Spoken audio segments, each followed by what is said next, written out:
Малята! Сьогодні у нас заняття з ознайомлення з природним довкіллям. І ми поговоримо з вами про весну та весняні місяці. Співом солов'їним йде до нас весна, гомоном пташиним повниться земля, і яскраве сонце землю зігріва. Дні вже стали довші, це прийшла весна.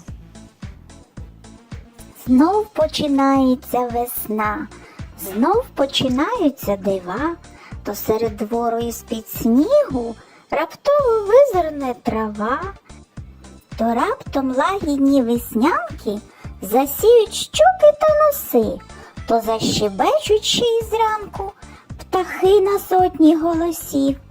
Час весноньку уже зустрічати і діткам казку розказати.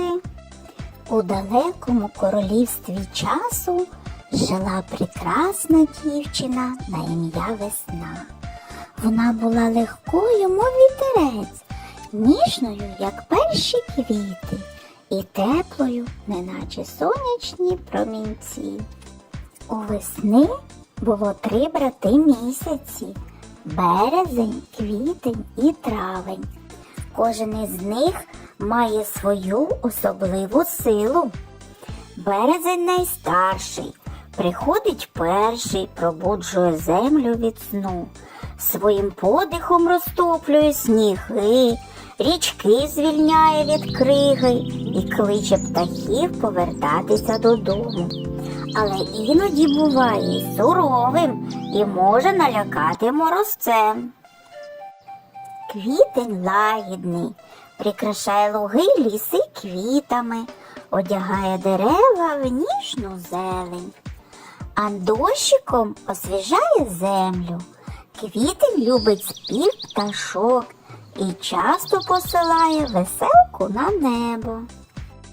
Травень наймолодший та найщедріший. Він дарує людям тепле сонечко, духмяні сади і пишні квіти. Його подихом розкривається бузок і конвалії, а поля вкриваються смарагдовими хвилями трав. Так весна разом з братами дарує світу радість і пробуджує все живе. Весна – це час надій і нових починань.